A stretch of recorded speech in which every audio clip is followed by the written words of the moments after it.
राधे राधे भक्तों। पौराणिक कथाओं के अनुसार वट सावित्री एक सत्य सावित्री के ऊपर कथा है और जिनका यमराज से अपने पति के लिए लड़ना है। यमराज जिन्हें धर्मराज के नाम से भी जाना जाता है। हिंदू धर्म में मृत्यु के देवता उनकी स्तुति है में उनकी न्यायप्रियता, सत्यनिष्ठा और धर्म के प्रति उनकी निष्ठा की प्रशंसा की जाती है। यमराज की कथाएं और स्तुतियां लोगों को धर्म और सत्य के मार्ग पर चलने के लिए प्रेरित करती हैं। वैसे ही वट सावित्री व्रत कथा में यमराज यानी धर्मराज जी सत्य सावित्री के पति सत्यवान को मृत्यु के बंधन से मुक्त करने के लिए भी विवश हो जाते हैं। वैसे ही सत्य सावित्री की भक्ति और पतिव्रता के धर्म के कारण यमराज को सत्यवान को जीवन दान देना पड़ता है, जिससे वट सावित्री व्रत की मान्यता है। और सावित्री की पतिव्रता धर्म के बारे में भी बहुत ज़्यादा हमारे हिंदू धर्म में मान्यता है। पौराणिक कथाओं के अनुसार सावित्री सत्यवान की मृत्यु के बाद यमराज के साथ बहस करती हैं और अपने पति को वापस लाने के लिए प्रार्थना करती हैं। सावित्री की दृढ़ता और भक्ति देखकर यमराज सत्यवान को जीवन दान देते हैं। जीवन दान देने के लिए सहमत हो जाते हैं और यमराज सावित्री को वरदान देते हैं कि पुत्री, सत्यवान से तुम्हें 100 पुत्र होंगे। और सावित्री और सत्यवान का जीवन सुखमय हो गया। सावित्री के इस कार्य से वट सावित्री व्रत की मान्यता और महत्वता स्थापित हुई, जहां विवाहित महिलाएं और अपने पति की लंबी उम्र के लिए और सुख समृद्धि के लिए इस व्रत को रखती हैं। इस व्रत की कथा 2 भागों में है। वट सावित्री की कहानी। वट देश के अश्वपति नाम का एक राजा था, जिनकी संतान नहीं थी।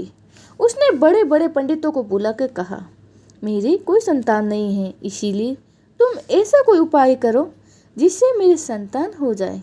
पंडित बोले, भाई, संतान तो तुम्हारी एक लड़की लिखी है जो 12 वर्ष की आयु में विधवा हो जाएगी। राजा ने कहा, क्या मेरा नाम नहीं रहेगा? बाद में खूब यज्ञ हवन इत्यादि कराए। जब पंडितों ने कहा, उस लड़की से पार्वती की और बड़ सायत अमावस्या की पूजा करना। यज्ञ होम कराने से उसकी स्त्री गर्भवती हो गई और एक कन्या हो गई, तो उसका नाम सावित्री रखा गया।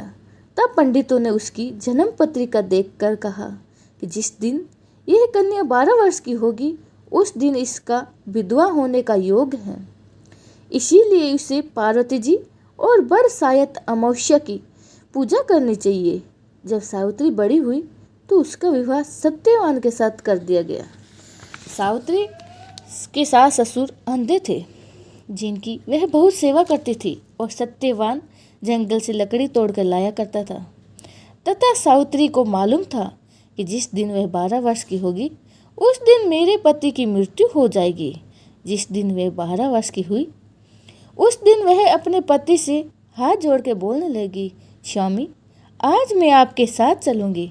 तब सत्यवान बोला, तुम मेरे साथ चलेगी तो मेरे अंधे माँ बाप का ख्याल कौन रखेगा और कौन उनकी सेवा करेगा? अगर वह कहेंगे तो मैं तेरे को साथ लेकर चलूँगा। फिर वह अपने सास ससुर के पास गई और जाके बोली, आप लोग कहो तो मैं जंगल देखने चली जाऊँ। जब वह बोले, बहुत अच्छी बात है, चली जा। जंगल में जाकर सावित्री तो लकड़ी तोड़ने लगी और सत्यवान पेड़ की छाया में सो गया। उस पेड़ में एक सांप रहता था, जिसने उसको डस लिया। वह अपने पति को गोद में लेकर रोने लगी, तो महादेव जी और पार्वती जी वहां से जा रहे थे। उसने उनके पैर पकड़ लिए और बोली, मेरे पति को जिंदा कर दो। जब वह बोले कि आज बड़ सायत अमावस्या है, जिनकी तू पूजा करेगी तो तेरे पति जिंदा हो जाएंगे। फिर वह खूब प्रेम से बड़ की पूजा करने लगी। बड़ के पत्तों से गहना बनाकर पहना तो गहने हीरे मोती के हो गए। इतने में धर्मराज के दूत आए और उसके पति को ले जाने लगे, तो उसने उनके हाथ पैर पकड़ लिए। पैर पकड़ के बोली। तब यमराज बोले, कि तू वरदान मांग। तो उसने कहा, मेरे माँ बाप के पुत्र नहीं हैं। जब धर्मराज बोले कि सत्य वचन हो जाए, फिर वह बोली, मेरे सत्यवान से 100 पुत्र हो जाए। फिर धर्मराज बोले, 100 पुत्र हो जाएंगे। फिर वह सत्यवान को ले जाने लगे। तब सावित्री बोली, हे महाराज, आप मेरे पति को ले जाओगे तो पुत्र कहाँ से होंगे? फिर धर्मराज बोले, हे सती, तेरा सुहाग तो नहीं था, परंतु बरसायत अमावस्या करने से और पार्वती जी की पूजा करने से तेरा पति जीवित हो जाएगा। और सारे में ढिंढोरा पिटवा दिया और कहते सुनते, जेठ की अमावस्या आएगी जब बड़ की पूजा करना और बड़ के पत्तों का गहना बनाकर पहनना। हे महाराज, जैसे बरसायत अमावस्या ने सावित्री को सुहाग दिया, उसी प्रकार सबको देना। जो इस कहानी को सुनता है, जो कहता है, उनके सबको सुहाग देना और उन सबकी मनोकामनाएं पूर्ण करना। वट सावित्री व्रत कथा का दूसरा भाग। एक राजा था, उनके एक लड़की थी, उसका नाम सावित्री था। जब वह 12 वर्ष की हुई तो राजा ने उसकी जन्म पत्री पंडितों को दिखाई और वह वर खोजने के लिए कहा। पंडितों ने जन्म पत्र देकर कहा, राजा को बताया कि उसकी शादी के 1 साल बाद वह विधवा होने का योग है। यह सुनकर राजा बहुत परेशान हुआ। अब तो राजा ने शादी के बारे में सोचना ही छोड़ दिया। जब सावित्री 18 वर्ष की हुई तब वह दिन अपनी सहेलियों के साथ वन में भ्रमण करने गई। वहां उसने एक सुंदर युवक को लकड़ी काटते हुए देखा। उसने उससे शादी करने का फैसला किया।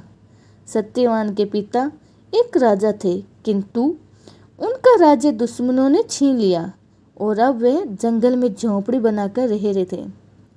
राजा ने सावित्री की इच्छा अनुसार उसकी शादी सत्यवान से कर दी।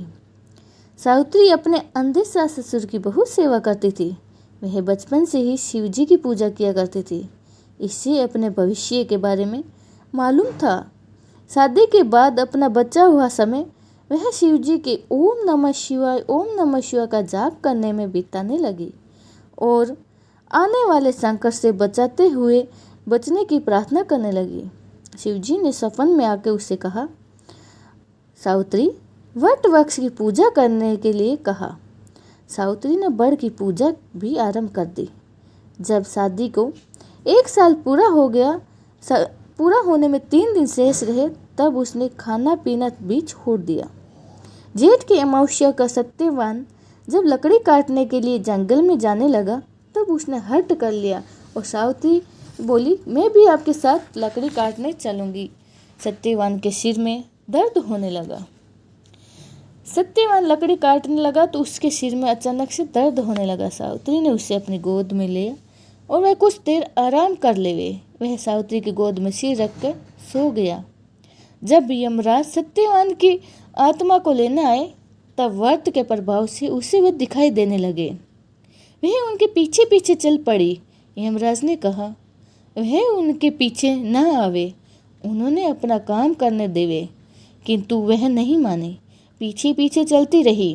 तब यमराज ने कहा, मुझे तुम्हारे पति को ले जाना पड़ेगा। इस बात को छोड़कर तुम जो चाहो वो मांग लो। सावित्री ने कहा, तो मैं 100 पुत्रों की माता बनूं तथा मेरे सास ससुर की आंखों की रोशनी हो जाए तथा उन्हें अपना राज्य वापस मिल जाए। यमराज ने कहा, तथास्तु, ऐसा ही होगा। इस प्रकार तीनों वर मांग लिए। यमराज फिर अपने भैंसे पर सवार होकर चल दिए। तब फिर सावित्री पीछे से आने लगी। यमराज ने कहा, अब तुम मेरे पीछे पीछे क्यों आ रही हो? सावित्री ने कहा, आप मेरे पति की आत्मा को ले जा रहे हो तो मेरे पुत्र किस तरह से होंगे?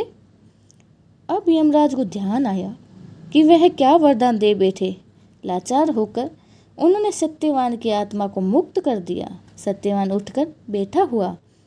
अब सावित्री ने गाजे बाजे से सखी सहेलियों के साथ वट की पूजा करी और वट के पत्तों से गहने बनाकर पहने तो गहने हीरे मोती के हो गए। वट पूजा का पानी सास ससुर की आंखों पर लगाया तो सास ससुर की आंखें ठीक हो गई।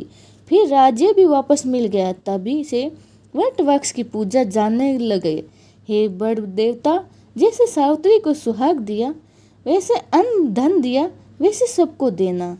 जय हो जय हो।